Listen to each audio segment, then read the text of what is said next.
So I want to talk a little bit today about my newest blog post. Guys, if you haven't read it yet, I really hope that you do. My goal of this one is, the whole point was laughter, the number one medicine. So this whole year at Macon, my goal is to focus strictly on self-care. Now, there'll be some other articles that I will put in place in the middle of all of this that maybe go off a little bit in a different direction. But for the most part, Macon is going to focus on self-care, because there's a lot of things that you can do in the self-care that will help you in your ministry, will help you in your family. Because if you're like me, if I don't take care of myself, then how can I effectively minister the people that God has placed under my care? How can I be a good mother to my children if I'm constantly running around stressed and upset? How can I be a good wife to my husband if I'm on the edge all the time? So this is just something that I focused on in my recent blog, and I just wanted to put it out there for you a little bit and let you see the heart of the laughter. Laughter, the number one medicine, is what this episode was all about.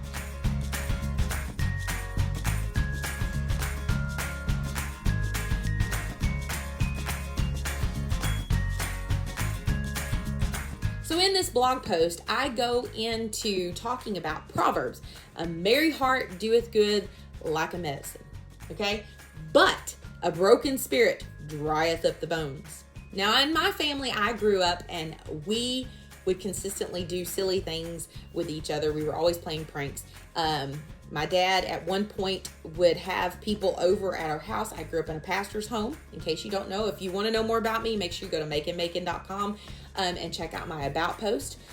Or even in the beginning, that will give you a little bit more in depth about me and my family. But anyways, so my dad would have ministers over at our house, evangelists, things like that. And my sister and I, at the time, it was just the two of us. And then my youngest sister, she came along eventually and she got involved in our shenanigans. But anyways, we were notorious for playing practical jokes on other ministers. So a lot of people know the Stone name because of that. That was my maiden name. And because of some of the shenanigans that we did and the stuff that we did to other ministers, yeah, we were just that kid. I can remember so many things that I don't know if I want to tell you all of them, but I will tell you a few. One of them, we would put saran wrap over a toilet seat. Yeah, that wasn't a good idea. We would Vaseline handles. We've even gone so far as to tie a minister's pants leg into a knot. We won't say who he was, and wait until he was gone to bed and then started hollering, "Fire, fire!" And he couldn't get his pants on. Now, I know you're probably thinking that we're terrible people and we're horrible. We short-sheeted beds, people. If you've never short-sheeted a bed, let me explain. So short-sheeting a bed is basically where you take the top sheet and you tuck it in under the very top of the bed, and then you bring it up and you fold it back over to make it look as if your bed is made up. And so when the individual goes in to get into the bed and they try to slide in, they can't, because this sheet is folded and they can't get in. So listen, we've done this. We did that more than once. We never did it to anybody that couldn't take it. Those same people would probably do the same thing back to us. I tell a story in one of my blog posts about Meet the Joneses. We had things like kiss the king's ring, or even we did the spoons. I don't know. Anyways, it was so much fun. It was laughter in our family all the time. It kept us inspired. It kept us hopeful. It kept us happy, because laughter is a medicine. Laughter is something that you want to have in your life. If you don't have laughter, what good is it? Listen, I posted on there that the National Library of Medicine, and yes, I'm reading a little bit from the blog post, but the National Library of Medicine, laughter was studied for several years, but it wasn't believed to have any significant effect on someone's health until around 1979. Can you believe that they didn't even believe the scripture that a merry heart doeth good like a medicine?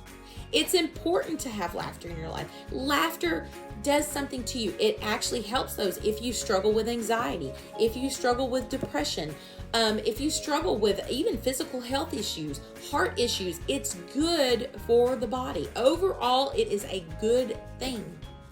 So it's something that you need to take seriously. You need to take a look in your life and find out the things that are negative in your life, that are causing negative influences in your life. Get rid of those things. Those things are not important. They're things that you don't even need to have in your life. If you've got friends in your life and they're always a Debbie Downer, sorry to all you Debbies out there. I'm not saying that you're all downers, but what I'm saying is that you have those people in your life that all they do is talk negative. Oh my goodness, I can't handle those kind of people. I have to get away. I have to run far away. I can't even be near those people. And so my goal is to stay as far away from those people as possible. However, as a pastor's wife, sometimes you have to deal with negative people. So I always try to come up and have a little bit of a sense of humor in when I'm talking to them, to try to take the negative off of what they're telling me and bring some fun things to it. Well, I hate that those things have happened, but let's look at the positive side. What's the positive side of what is going on in your life right now? What has God done? Yes, this is horrible and bad, but at least it wasn't this. Now, I'm not trying to make light of someone's situation, but I'm trying to help them to start to begin to look at the positive side of things. Because when you start to be an optimist and you begin to look at the positive side of things, instead of looking at the glass as half empty, look at it as half full. I'm not saying that everything doesn't have some negative tone to it. I'm not saying that you're not going to get upset and you're not going to have a little bit of this or that that's going to come your way and it's going to really affect you and bother you.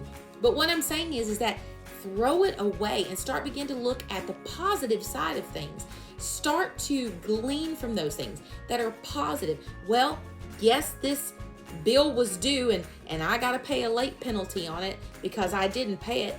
But the good news is I had the money to actually pay that little bit of extra because it was my fault because I didn't pay the bill on time. But I had the money to be able to do it. Now, I know that sounds a little silly, but I'm just taking that as a circumstance.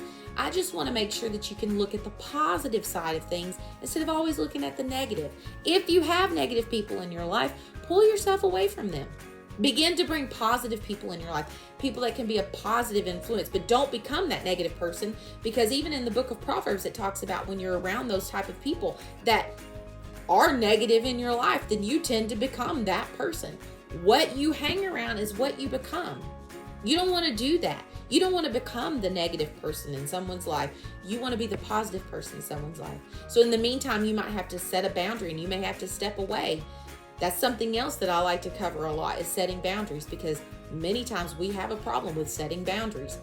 And those boundaries are very, very important in our lives. When you set boundaries, you're setting a line that says, don't cross this.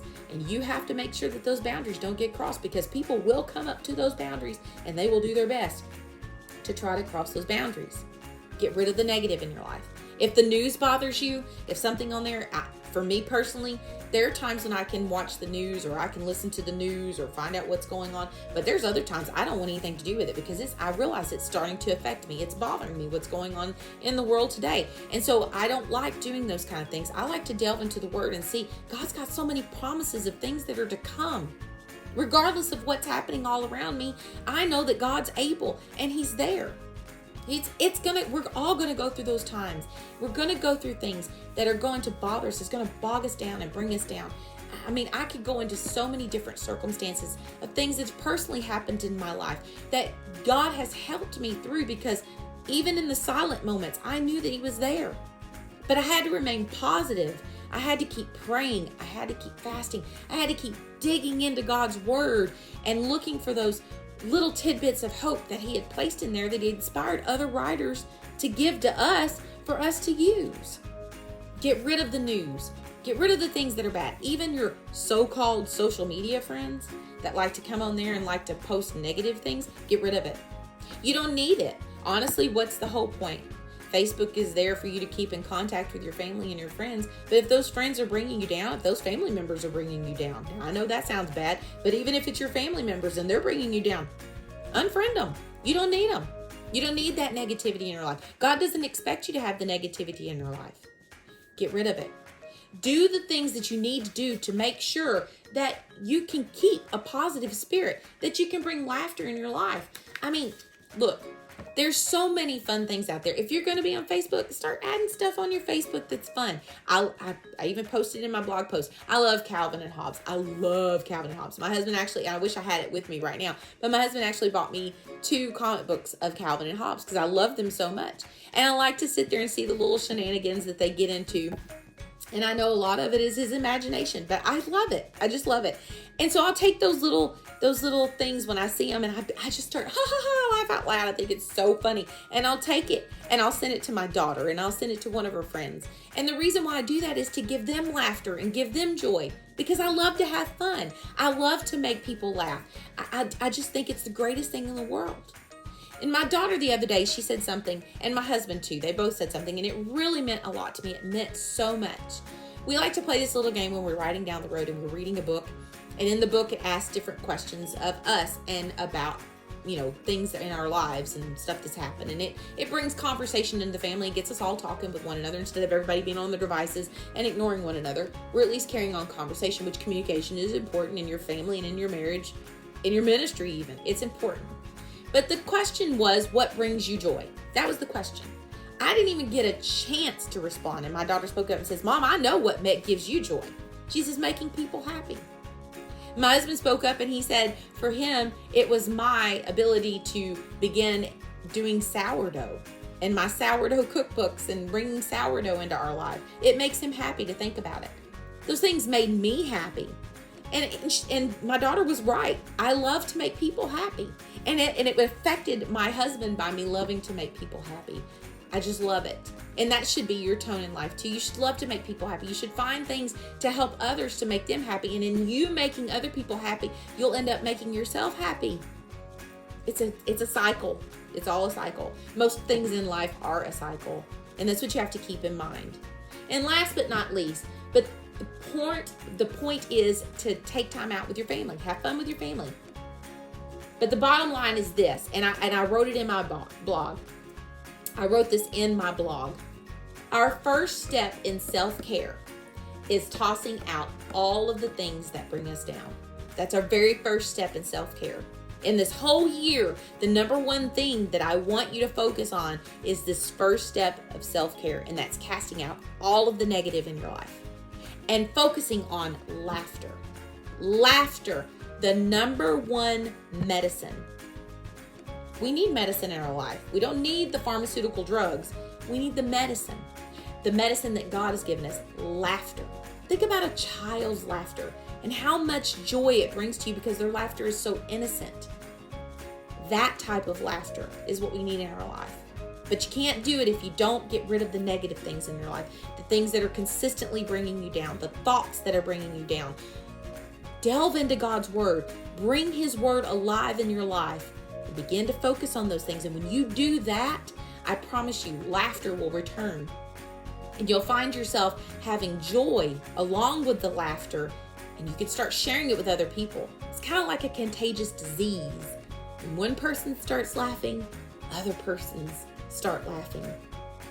It's just contagious. It goes from one to the other because everybody begins to laugh from one person starting to laugh. So remember, that's your goal. That's your first step in self-care, is getting rid of the negative in your life and letting laughter become your number one medicine. Thank you so much for joining me today on Macon. And if you want to check out more of my blog, go to makinmacon.com. Check out my latest blog post, Laughter, the number one medicine. I have so much more on there, and I actually shared a new recipe, my Senate bean soup, which personally I didn't make. My husband made, but that's okay. It's so good, and with cold weather coming on right now, you definitely want to get into it. Thank you all. I love and appreciate every one of you. You're wonderful. You're great. And remember, you're always enough, no matter what anybody ever tells you. I'm here for you to encourage you.